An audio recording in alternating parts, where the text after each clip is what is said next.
Chris, how are you? Like it. Exactly.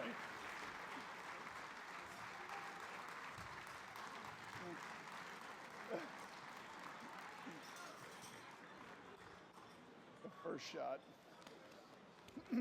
Ladies and gentlemen, the governor of the great state of New Jersey, Christie. Woo!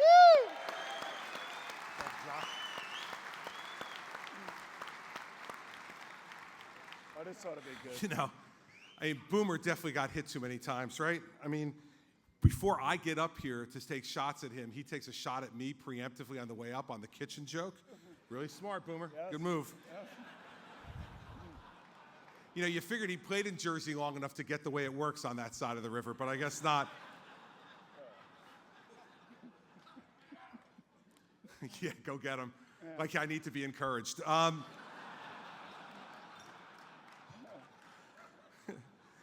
John, thank you very much for the introduction, and good afternoon to everybody. I'm a guy from Jersey here at the Waldorf Astoria. How's great? It's just great. And when I was approached, obviously, it's a pretty busy week for me since the game is in New Jersey. Come to think of it, the teams are staying in New Jersey. They're practicing in New Jersey, and they're playing in New Jersey, but I hope you guys are having a good time. But despite that, when I was approached about going to this event, I said yes right away. I said, listen, I'll do anything for Super Bowl winning quarterback Boomer Esiason. And then I said, you know, he didn't win that game, did he? That was Joe Montana who won that game, right? Yeah. It's okay, Boomer. I'm sure it's no big deal.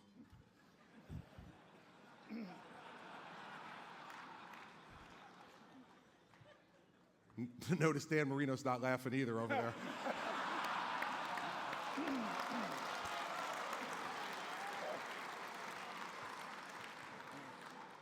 All right, so Boomer didn't win the Super Bowl, right? But then I said, well, hey, fine, he's a Jersey guy, right? Anything for a fellow Garden Stater. And then I was told that Boomer is actually not from New Jersey, but he's from Long Island. Like, Long Island? I mean, that's like Staten Island without culture.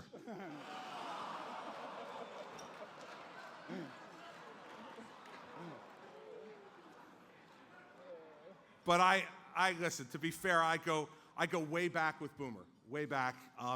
I remember going to games at the Meadowlands in 1993 when Boomer was with the Jets. I booed him there, and I'm happy to boo him here in person. But Boomer, you could judge a man's popularity and by the level of stardom his roast attracts. Look at this dais. This is pretty incredible. I can only assume that you may have been in the 10, you know, they do those 10 lists in the NFL network, right? Yep. The 10 least popular men. They're going to get that. And look at this dais. I mean, Robert Wall, seriously. Yes. Sir. Look at Robert. And Robert, apparently at this point, Robert will show up for anything if he's showing up for the Boomer Esiason roast. I mean, I've seen bigger stars after bumping my head, Boomer, than what you've attracted here. I mean, look at this group. What happened? Were Screech and the dog from Frasier busy today?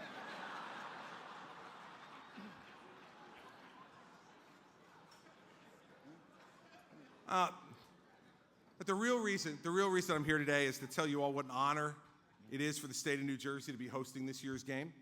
And I want to use this occasion to make a big announcement that many of you have been speculating about. So, you know, it's kind of strange, but this may not be the right venue. Maybe my people wouldn't want me to do this, but what the hell? I mean, why not end the suspense now? So I'm going to announce right now, right here, that in 2016, I plan to run for president of the Super Bowl Selection Committee. Now, what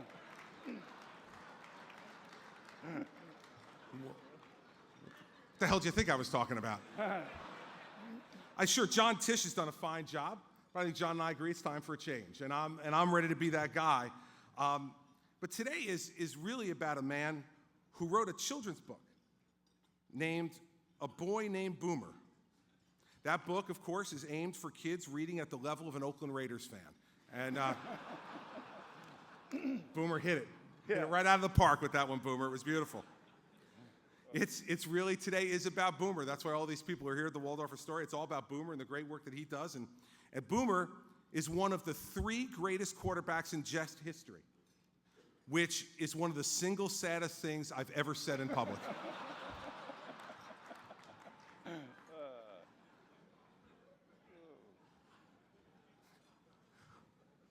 I'm trying to think of the other 2.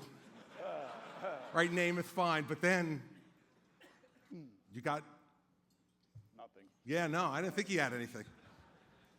Marino's whispering, Ken O'Brien, Ken O'Brien.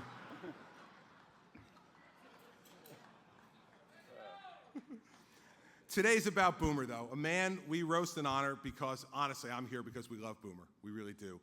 He's always given of himself to everybody in his team, every teammate that you've ever spoken to, love Boomer, his community, and to anybody who's in need.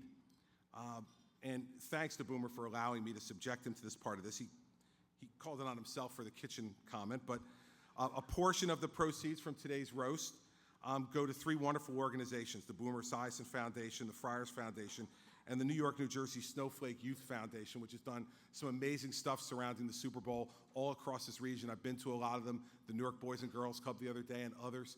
We have a place in Brooklyn today that's being assisted, and to all the folks at the NFL and the Snowflake Foundation and to Boomer, I want to thank you for what you're doing for our region. It's really great.